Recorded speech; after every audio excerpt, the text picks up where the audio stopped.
Assalamualaikum dan selamat sejahtera. Apa khabar murid-murid? Diharapkan semua murid dalam keadaan sihat sejahtera. Saya, Cikgu Afan akan mengajar kalian subjek Bahasa Melayu yang bertajuk Kelab Rukun Negara. Untuk pengetahuan murid-murid, tajuk Kelab Rukun Negara ini terdapat pada muka surat 86 dalam buku teks Bahasa Melayu tahun 5. Diharapkan semua murid sudah pun bersedia untuk mengikuti pembelajaran pada hari ini.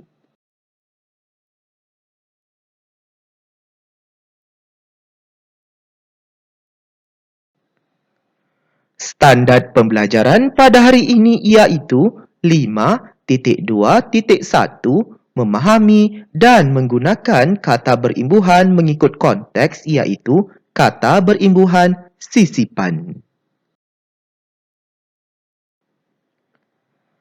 Objektif pembelajaran pada hari ini iaitu pada akhir pembelajaran dan pemudahcaraan, murid akan dapat menjelaskan dan menggunakan 8 perkataan berimbuhan sisipan dalam ayat mengikut konteks mengenai kelab rukun negara. Kedua, mencatat 8 perkataan berimbuhan sisipan mengenai kelab rukun negara yang dibaca, dilihat dan didengar dalam bentuk grafik.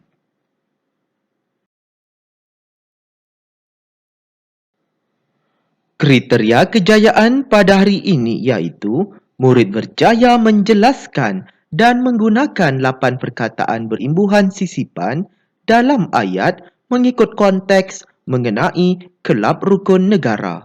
Kedua, murid berjaya mencatat 8 perkataan berimbuhan sisipan mengenai kelab rukun negara yang dibaca, dilihat dan didengar dalam bentuk peta dakap. Apakah aktiviti yang diadakan oleh Kelab Rukun Negara di sekolah kamu? Ya, tentu banyak program yang diadakan oleh Kelab Rukun Negara di sekolah murid-murid. Antaranya di situ ialah pertandingan mendeklamasikan sajak. Seterusnya, kita lihat lagi di situ pertandingan menghias basikal dengan bendera Malaysia. Dan akhir sekali, persembahan nyanyian lagu patriotik.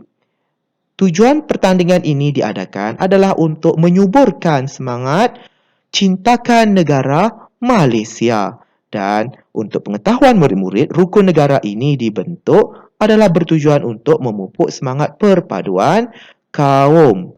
Oleh itu, kita perlulah menjaga hubungan perpaduan kaum di mana-mana sahaja. Dan kita perlulah bersyukur dengan nikmat keamanan yang dianugerahkan oleh Tuhan kepada kita semua.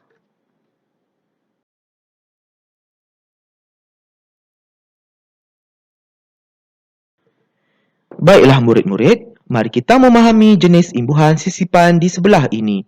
Sebelum kita meneruskan pembelajaran pada hari ini, eloklah kita mengenali terlebih dahulu imbuhan sisipan. Apakah itu imbuhan sisipan ya murid-murid?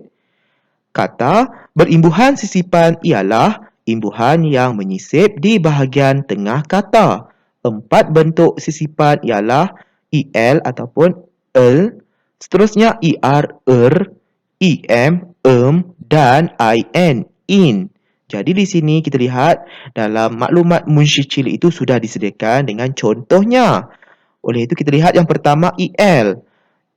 Di sini imbuhan sisipan EL ini disisipkan dengan kata dasar tapak. Maka menjadi telapak. Seterusnya kata dasarnya gigi. Gigi ini disisipkan dengan menggunakan kata imbuhan sisipan maka menjadi gerigi. Tengok yang ketiga, em. Ini disisipkan dalam kata dasar iaitu kuning, maka menjadi kemuning. Seterusnya, in disisipkan dalam kata dasar sambung, maka menjadi sinambung. Dan di sini Cikgu Afan sudah pun menyediakan tambahan contoh-contoh lain lah seperti yang murid dapat lihat di sini dalam bentuk peta pokok. Kita lihat yang pertama ELL. Contohnya gelanggang. Kata dasarnya ganggang. B. Selenggara. Kata dasarnya senggara. C. Kelupas. Kata dasarnya kupas. Seterusnya kita lihat yang kedua ER. Gerigi. Kata dasarnya gigi. Tengok yang B, keruping. Keruping ini daripada kata dasarnya iaitu kuping. Seterusnya C, seruling. Daripada kata dasarnya iaitu suling. Kita lihat yang ketiga di situ EM ataupun em. Em ini disisipkan daripada kata dasar kuning, maka menjadi kemuning. Seterusnya yang B, kemuncup. Kata dasarnya iaitu kuncup. C, gemilang. Kata dasarnya gilang. Dan yang terakhir, kata imbuhan sisipan in, iaitu sinambung. Kata dasarnya sambung.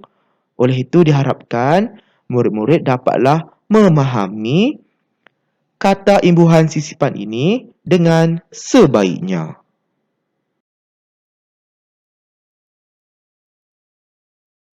Baiklah murid-murid, mari kita mengujarkan dialog di sebelah ini mengenai kelab rukun negara, kemudian cam perkataan berimbuhan sisipan.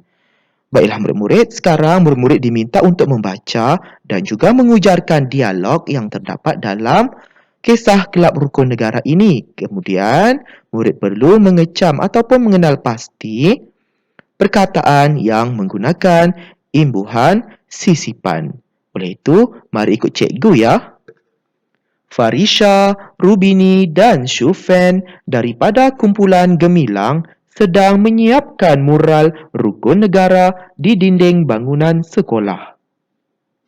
Kita akan memastikan telapak tangan bersih semula selepas mewarna dan tiada kesan celoreng pada pakaian kita. Betul, Farisha. Pastikan alatan tidak selerak. Jangan gementar semasa mewarnakannya. Nanti hasilnya tidak kemas. Lukisan jangan terlalu padat. Nanti nampak serabut pula. Baiklah murid-murid, kita sudah pun membaca dan juga mengujarkan dialog berdasarkan kisah kelab rukun negara. Sekarang, mari kita sama-sama mengecam ataupun mengenal pasti perkataan yang menggunakan imbuhan sisipan. Dan di sini kita lihat tulisan yang berwarna biru itu sudah pun dinyatakan perkataannya, iaitu perkataan yang menggunakan kata imbuhan sisipan, iaitu gemilang. Gemilang ini menggunakan imbuhan sisipan em. Kata dasarnya daripada gilang. Gilang ini menjadi gemilang. Seterusnya kita lihat yang kedua, telapak. Telapak ini sudah pun disisipkan dengan menggunakan imbuhan sisipan iaitu el. Kata dasarnya daripada tapak, maka tapak menjadi telapak. Seterusnya yang ketiga, celoreng. Celoreng ini sudah pun disisipkan dengan menggunakan kata imbuhan sisipan el di situ. Kata dasarnya iaitu coreng. Coreng menjadi celoreng. Seterusnya kita lihat lagi di situ selerak. Selerak ini sudah pun disisipkan dengan imbuhan sisipan iaitu el. Selerak ini daripada kata dasarnya iaitu serak. Serak ini menjadi selerak. Seterusnya gementar. Gementar sudah pun disisipkan dengan imbuhan sisipan iaitu em. Gementar ini asalnya daripada kata dasarnya iaitu gentar. Gentar menjadi gementar. Dan akhir sekali di sini kita lihat perkataannya serabut. Serabut telah pun disisipkan dengan menggunakan kata berimbuhan sisipan iaitu er. di situ. Maka serabut ini daripada kata dasarnya iaitu sabut. Maka sabut menjadi ataupun bertukar kepada serabut.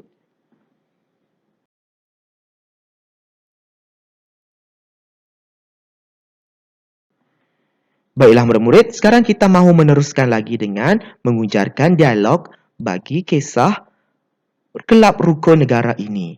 Oleh itu, mari kita sama-sama mengujarkannya. Mural rukun negara siap dengan cemerlangnya. Ada apa-apa idea untuk kita hiaskannya? Saya bercadang untuk menulis kata-kata hikmat pada kelopak bunga raya itu. Di kiri mural, kita letakkan pasu bunga raya dan bunga mawar agar kelihatan berseri dan semerbak harum. Kita boleh memasang lampu kerlip agar mural ini nampak menarik. Bagus semua. Kerja kamu ini ialah sinambung pembelajaran kamu di dalam kelas. Kamu telah bersatu hati menyiapkannya. Baiklah murid-murid, kita sudah pun mengujarkan dialog bagi kisah kelab rukun negara ini. Oleh itu, marilah kita sama-sama mengecam ataupun mengenal pasti perkataan yang menggunakan kata berimbuhan sisipan. Kita lihat yang pertama di situ, cemerlang. Cemerlang ini sudah pun disisipkan dengan imbuhan sisipan iaitu em. Kata dasarnya iaitu cerlang. Cerlang menjadi cemerlang. Seterusnya kita lihat yang lain iaitu kelopak. Kelopak ini sudah pun disisipkan dengan imbuhan sisipan el di situ. Kata dasarnya iaitu kopak. Maka kopak ini menjadi kelopak. Seterusnya kita lihat lagi semerbak. Semerbak ini sudah pun disisipkan dengan imbuhan sisipan iaitu em. Kata dasarnya iaitu serbak. Serbak menjadi semerbak. Dan seterusnya kerlip. Kerlip ini dapatlah kita lihat sudah pun disisipkan dengan imbuhan sisipan Kata dasarnya iaitu kelip. Maka kelip menjadi kerlip. Dan akhir sekali sinambung. Sinambung ini menggunakan imbuhan sisipan in. Maka kata dasarnya sambung ini menjadi sinambung. Diharapkan murid-murid dapatlah memahami perkataan yang sudah pun disisipkan dengan menggunakan kata imbuhan sisipan dengan sebaiknya.